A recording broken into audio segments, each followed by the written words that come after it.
I haven't driven this thing in like 2 to 3 weeks. Wonder if it'll even start.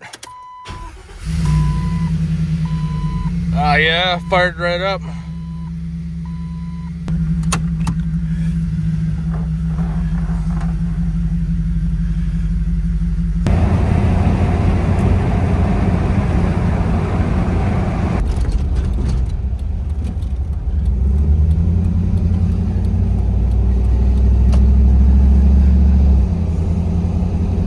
Damn, I haven't been here for a while. They got this little strip paved.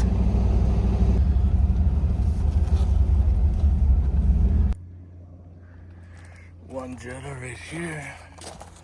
It's all stripped out.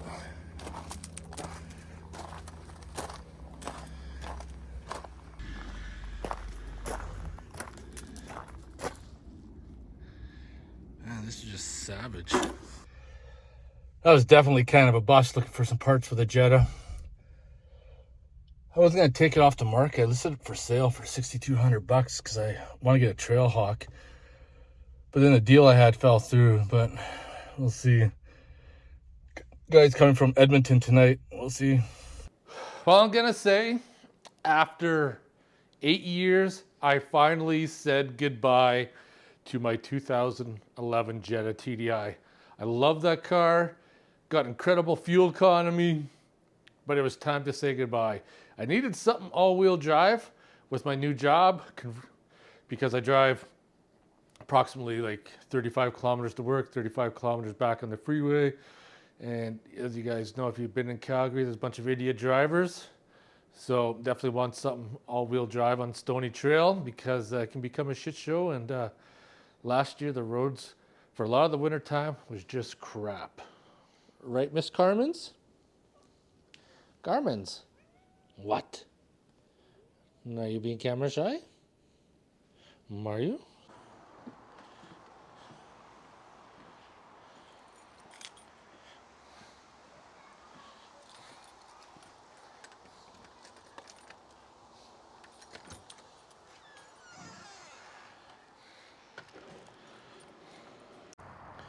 So what I picked up is a 2015 Cherokee Trailhawk. Get this outside and have a look at it. This is it right here. Needs a set of tires. I don't really care much for those ones. But it's going to be way nicer driving this instead of the Jetta. Fuel economy is going to be a little bit worse, of course. It's even got a trailer hitch. So I could tow my trailer, I guess, if I wanted to. Trailer hitch is kind of low, though.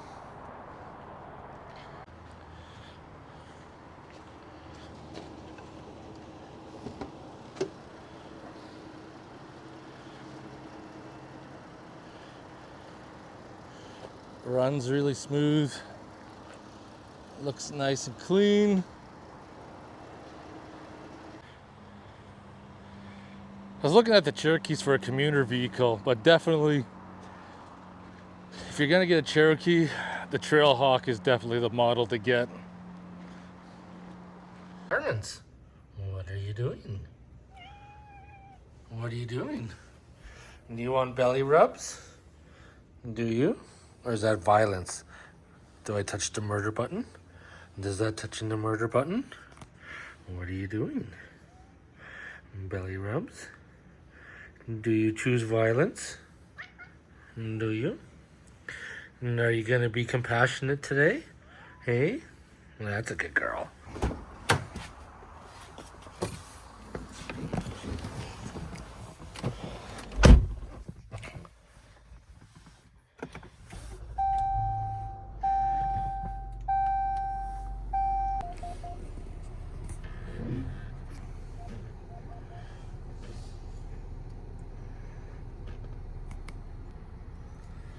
So this model is about as fully loaded as you are gonna get. Only 112,000 kilometers. Apparently it's got automatic parking, which I myself have never used. Lane change, everything. This thing is pretty mint. It's even got a rear locker, 4x4 low. Now, don't get me wrong, I am going to miss the fuel economy that I got with the Jetta. There's nothing that's going to be able to top that. But our winters, usually the roads are usually pretty crappy, and I want some all-wheel drive because I don't really care for driving my lifted Jeeps on the road. Just that the road manners when it's super icy really aren't that great. Just drove out in the country, get a better shot of it. It's in really great shape. Like I said, the only thing I don't like about it is the tires, but that can be easily changed. Pretty happy with my purchase so far. I will say though, I shopped for one that had the 3.2 because the 2.4s are known for using oil. And the 3.2, honestly, hauls butt.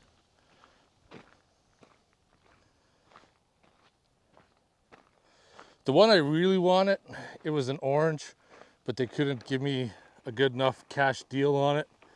And this one here actually had better mileage, like less kilometers on it, but it needed a set of tires.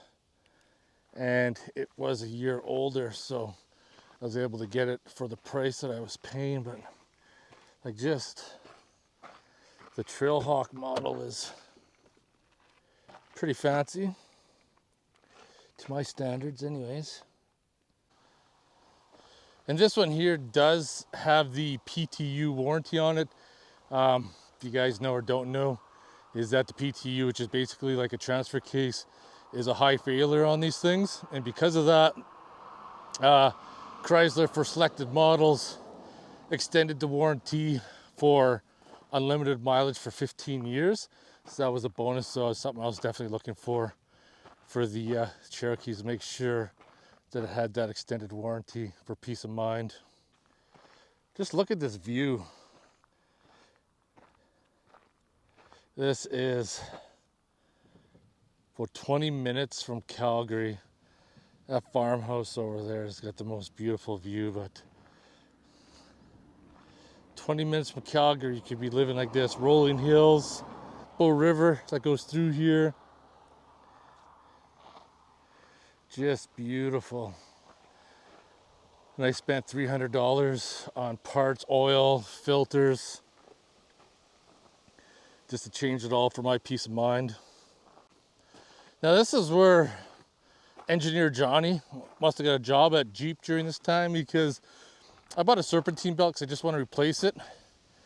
But on the 3.2, in order to replace the serpentine belt, you got to remove the front passenger tire, remove the skirt, drain the coolant at least half, because the serpentine belt goes through the coolant hoses. So you got to remove the coolant hoses so you get the serpentine belt on and off, and then put the hoses back on after the belt's inserted, and then fill it back up.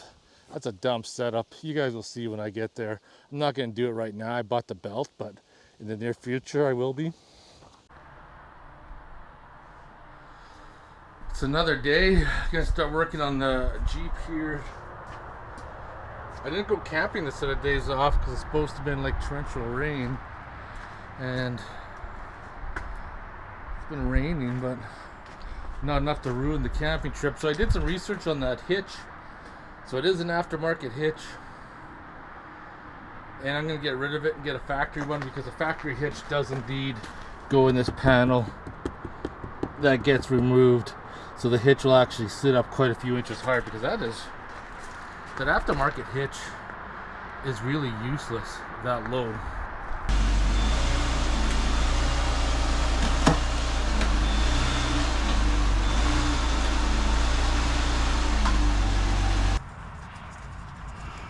We're gonna play the catch game on how far it's gonna like spray out. So these oil coolers are famous for leaking, so I'm just looking down inside the gallery right there, and there's a little bit of oil just in the front there, but there's nothing else in the gallery deeper back, so that oil could just well be oil that came off from this filter housing when they removed it. And since it is all plastic, you want to make sure you do not over tighten it, because what happens with these is that oil filter gets over tightened, whether you do it, somebody at the dealership does it, or an oil change place, and eventually leads that to crack. So you can tell whoever did this last, they actually marked it with paint, tamper paint, so they could tell if it's been tampered with or not. That's probably for liability reasons, but I'm gonna go ahead, we're gonna pull that off. And it wasn't put on too tight either, which is a good sign. I'll pull that up a bit. And there's a little bit of oil. Yeah, you can hear it drain down in the pan below. I got light film of oil on it. I'm gonna take it.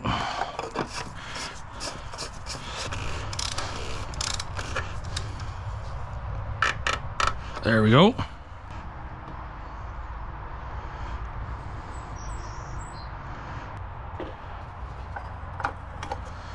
Put the cap back on. Now it says 100%. So now I'm just gonna turn it off. And I'm gonna put my foot on the brake. Start it, we're gonna let it run. Check for leaks.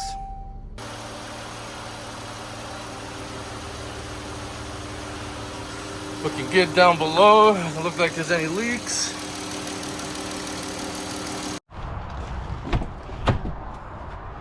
It's relatively pretty easy to change. It's actually right up here.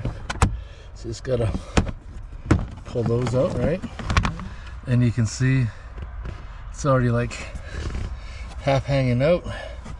Looks like somebody lost a clip for it. Like the door's missing. That's what it's looking like to me. Shut her down. Shut her down. This is my band-aid solution, because getting the door really won't matter too much because the clip's broken off the bottom, and I'm probably pretty sure the clip on the top we feel is broken as well. Let's get this out of there.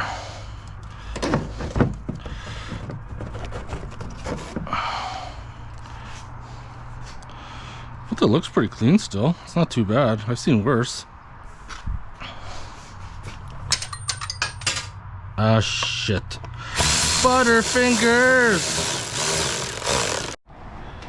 Yeah, that's success right there. Don't have to drain, or should I say, don't have to drop the skid pan.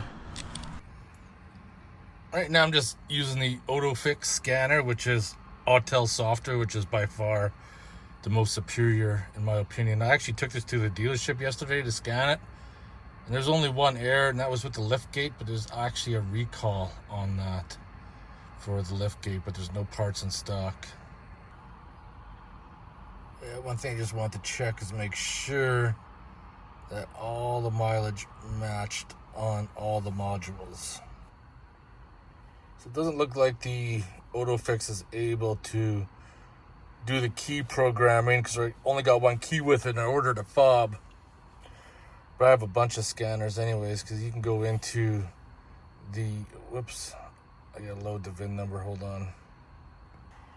Because once you get loaded and you go into the hot functions, it has a locate learn keys function, which is pretty cool. That if you lost your keys somewhere in the vehicle, it would detect it and tell you where. Like I'll show you. I've never seen that before, so it's gonna do the communications. We're gonna go okay. It's doing a test in progress. It's gonna say inside cabin, no keys in trunk, no keys outside right, no keys outside rear. That's kind of neat. All right, I've had this Jeep a few days now, and yeah, let's talk about it. So I'm gonna give you a brief story about this Jeep. This that you guys know. This is a rebuilt title Jeep. I bought it from a dealership that specializes in written off vehicles and then recertifying them. So the whole process, how it goes when I went there, is that they give you all the documentation, the before pictures, They give you the after pictures. They give you the government safety forms. Like, everything has been registered in the system saying that it can be retitled. So what happened with this one is just very minor damage. So underneath the bottom part of the skirt, the sensor and the tow hook was damaged, and for whatever reason it was written off, and it was actually written off in the winter time. And because it was written off in the winter time, it actually has a set of winter tires on those rims. So you can see right there, those are winter tires. There's not too much life left in them. I'm actually just ordered a brand new set of rims and tires for this that I should have within a week. And then once the new rims and tires come in, I'm gonna take those rims and before winter time, get some studded winter tires put on so I can swap them over, because this being all-wheel drive with studded winter tires, I think is going to be pretty amazing for the winter time. The only thing about this Jeep that I didn't like, and I bought the part to rectify it, is sometimes aftermarket parts are just crap. So for whatever reason, this Jeep Cherokee has every option you could dream of, from heated wipers to it could park itself to automatic braking before you get into a collision. But for some reason, it didn't have a trailer hitch on it. So somebody had went through and put an aftermarket trailer hitch on. And the problem with that is that the aftermarket trailer hitch sits too low, where the factory trailer hitch actually goes where this cover is that gets removed. So what I did today is that there was a wrecker in Calgary that had a Trailhawk in stock that they're parting out, and I picked up the factory OEM hitch. So most likely to get that into the middle of the bumper, I'm probably gonna have to drop the exhaust. Actually, I'm pretty sure I'm gonna have to. Yeah, so I just pulled the cover off to have a look. Looks like it's a hidden hitch. But that setup is dumb, because it should be right there. And once I get the one I purchased in there, I will be able to tow my trailer, and I'll get rid of that one too. So I'll change the setup, because with this Cherokee I won't need the off-road hitch. I just put a regular hitch on with a short ball and it'll be good. But I think I could probably get away with it if I just remove this plastic, and then I should be able to pull the hitch out that way instead of dropping the exhaust. I'll have to tackle that when the day comes. All right, I think it's time for motherfucking beer time. Got a good old greasy Pilsner here. Right on, shut her down. It's a warm day out there. Time for cold, crisp beer. That being said, if you made it to this part of the video, and I'll mention it again as time moves forward, I am going to go to the Yukon again next year, probably right around in June. I'm looking at probably same time I went the last time, middle of June to the end of the month. I beat the summer traffic. The bugs aren't bad yet. It's a little bit chilly, but it's a perfect time to go. And in a few months, I'll give my review. If there's any issues, well, you guys will notice I have any issues on buying a rebuilt vehicle and what I think. Personally, myself, a lot of people will not buy a rebuilt vehicle, but I'm not bothered by it, simply for the fact that I don't buy a vehicle, keep it for a few years, then sell it. Of course, when you have a rebuilt vehicle, they sell for less just for that reason. But nowadays, a vehicle gets the slightest little accident, if it's going to be sitting too long waiting for parts, insurance company just writes it off. And I noticed that when I was looking for vehicles, there's so many rebuilt ones out on the market now. But shut her down, motherfucking beer time. And I'll talk to you guys in the next one.